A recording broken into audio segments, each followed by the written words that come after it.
নমস্কার বন্ধুরা, education culture YouTube চ্যানেলে তোমাদের প্রত্যেককে স্বাগতম। তোমরা যারা West Bengal state council of technical and vocational education and skill ডেভেলপমেন্টের আন্ডারে তোমরা ফোর্থ সেমিস্টারের ইলেকট্রিক্যাল ইঞ্জিনিয়ারিং স্টুডেন্টরা রয়েছো, তো তোমাদের জন্য একটা অত্যন্ত গুরুত্বপূর্ণ সাবজেক্ট হচ্ছে induction, synchronous and special electrical machine. Already তোমরা সেমিস্টার 3তে ডিসি মেশিন অ্যান্ড ট্রান্সফরমার পড়ে এসছো।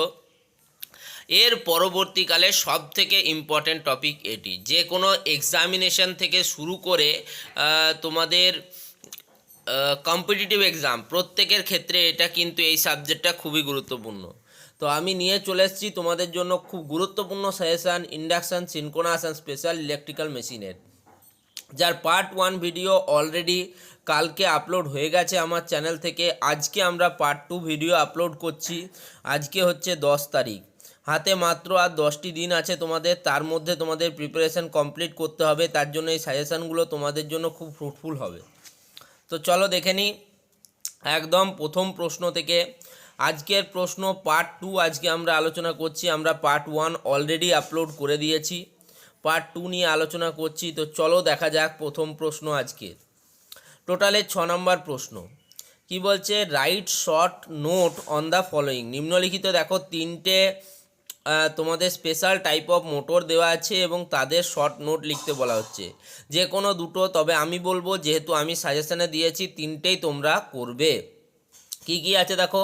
ফার্স্টে হচ্ছে বিএলডিসি মোটর। বিএলডিসির ফুল ফর্ম কি? Brushless DC motor. এটা কিন্তু খুব ইম্পর্টেন্ট। বিএলডিসি মোটর নিয়ে শর্ট নোট তোমাদের লিখতে হবে। শর্ট নোটের মধ্যে তোমরা কি কি লিখবে? তোমরা লিখবে ওয়ার্কিং প্রিন্সিপাল,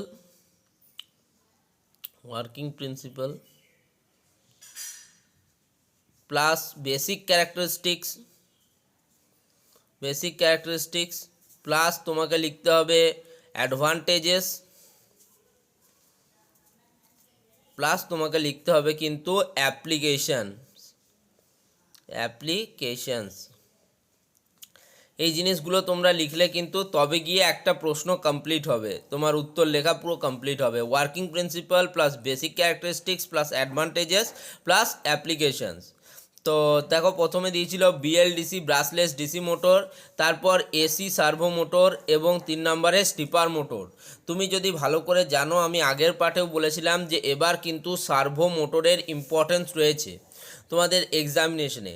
তাই সেটা এসি সার্ভো মোটর হোক বা ডিসি সার্ভো মোটর হোক, সার্ভো মোটর অবশ্যই তোমরা কিন্তু ভালো করে সেটার ওয়ার্কিং প্রিন্সিপাল, ক্যারেক্টারিস্টিক্স এবং বাকি যে জিনিসগুলো বললাম অ্যাডভান্টেজেস অ্যান্ড ডিসঅ্যাডভান্টেজেস এবং অ্যাপ্লিকেশানস, এটা কিন্তু অবশ্যই দেখে যাবে। নেক্সট চলে যাব 7 নম্বর প্রশ্নতে। 7 নম্বর প্রশ্নটা আমরা একটা দেখতেই পাচ্ছি যেটা নিউমেরিক্যাল টাইপ প্রশ্ন রয়েছে। কি বলছে? 1200 KVA 3300 volt 50 hertz 3 phase star connected alternator. ভালো করে পড়ো। 1200 কেভিএর একটা অল্টারনেটার রয়েছে যার ভোল্টেজ হচ্ছে 3300 ভোল্ট, 50 হার্জে তার ফ্রিকোয়েন্সি এবং 3 ফেজে star connected alternator. Has armature resistance 0.25 ohm per phase. প্রত্যেক ফেজের তার যে আর্মেচার রেজিস্ট্যান্স সেটা হচ্ছে 0.25। A field current of 50 ampere produced a short circuit current 200 ampere। একটা ফিল্ড কারেন্ট রয়েছে 50 অ্যাম্পিয়ারের, যেটা প্রডিউস করছে একটা শর্ট সার্কিট কারেন্ট 200 অ্যাম্পিয়ারকে। And an open circuit EMF of 1100 volt line to line. এবং ওপেন সার্কিট ইলেকট্রোমোটিভ ফোর্স হচ্ছে 1100 volt line to line. Calculate the voltage regulation calculate করতে বলা হচ্ছে on full load 0.8 power factor lagging. 0.8 power factor ল্যাগিংয়ের মধ্যে তোমাকে voltage regulation calculation করতে বলা হচ্ছে। একটাই প্রশ্ন, 8 নম্বরের প্রশ্ন, স্টার প্রশ্ন। যে নিউমেরিক্যালগুলো দিচ্ছি একদমই সেগুলোকে সহজভাবে নেবে না, প্রত্যেকটা নিউমেরিক্যাল প্রিপেয়ার করো। এক্সামিনেশনে কিন্তু নিউমেরিক্যাল আসবেই। নেক্সট চলে যাব পরবর্তী প্রশ্নতে, অর্থাৎ 8 নম্বর প্রশ্নতে। 8 নম্বর প্রশ্নটা কি বলছে দেখো। A star delta starter is equivalent to an auto transformer starter. একটা স্টার ডেল্টা স্টার্টার রয়েছে যেটা অটো ট্রান্সফরমার স্টার্টাসের equal with a tapping of 57.73%। 57.73% ট্যাপিংয়ের ক্ষেত্রে এক্সপ্লেন করতে বলা হয়েছে। খুব ইম্পর্ট্যান্ট একটা প্রশ্ন। এই প্রশ্নটা মিনিমাম না হলেও লাস্ট 5 বছরের মধ্যে 3 থেকে 4 বার কিন্তু এসছে, 5-6 বছরে 20 থেকে 26-এর মধ্যে বলছি তো তিনবার তো এসেইছে কনফার্ম। তো তাই বলবো এই প্রশ্নটা অবশ্যই করে যাবে, ঠিক আছে। আর নিউমেরিকে তোমাদের এমসিকিউ সেকশন যেখানে রয়েছে সেখানেও কিন্তু প্রশ্নটা আসতে পারে, সেই জন্য বলছি। দেখো 8 নম্বর কোশ্চেনের পার্ট বি কী বলছে দেখো। আর 3 ফেজ 50 হার্জ 1500 আরপিএম অল্টারনেটার, একটা অল্টারনেটার আছে যার ফ্রিকোয়েন্সি 50 হার্জ, 3 ফেজের 1500 আরপিএম হচ্ছে তার synchronous speed, has total 48 slots, 48টা স্লটস রয়েছে। And the coils are connected as 1 to 10, কয়েলগুলো যে কানেকশন রয়েছে সেটা 1 থেকে 10-এর মধ্যে।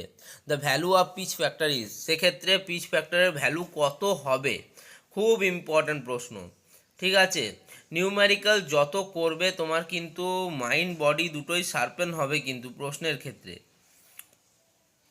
নেক্সট চলে যাব 9 নাম্বার প্রশ্নতে।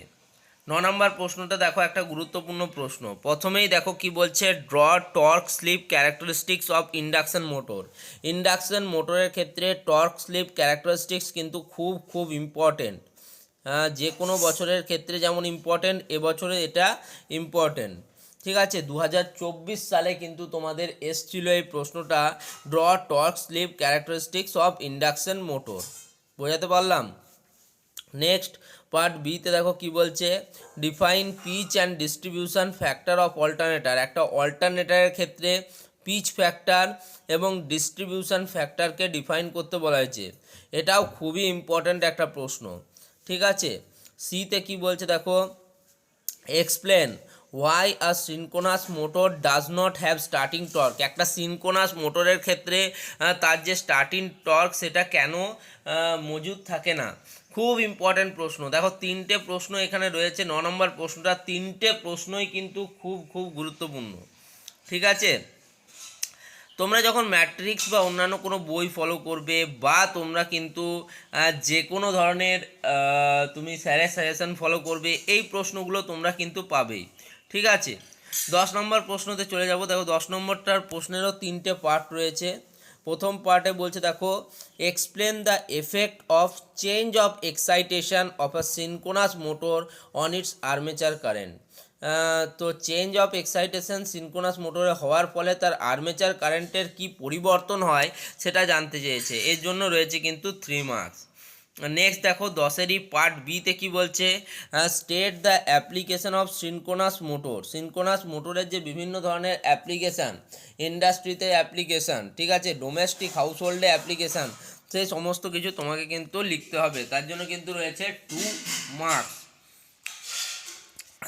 নেক্সট দেখে নেবো পার্ট সিতে, describe the method of synchronization by 3 lamp method. 3 lamp method দ্বারা তোমার সিনক্রোনাইজেশনটাকে ডেসক্রাইব করা বলে। Method of synchronization by 3 lamp method, 3 lamp method দ্বারা সিনক্রোনাইজেশন যে প্রক্রিয়া সেটাকে বর্ণনা করতে বলা হয়েছে। খুব ইম্পর্টেন্ট, 3 মার্কস রয়েছে, 3 + 2 + 3 টোটাল কিন্তু 8 মার্কস। তোমরা যদি দেখো ভালো করে, টোটালে কিন্তু আমি 10টা প্রশ্ন দিয়েছি, কিন্তু এই 10টা প্রশ্নই কোনো না কোনোভাবে কোনো ইয়ার থেকে রিলেটেড বা এবারের জন্য মোস্ট ইম্পর্ট্যান্ট, তাই একদম মিস করবে না, প্রত্যেকে কিন্তু সাজেশনগুলো ফলো করবে। ধন্যবাদ।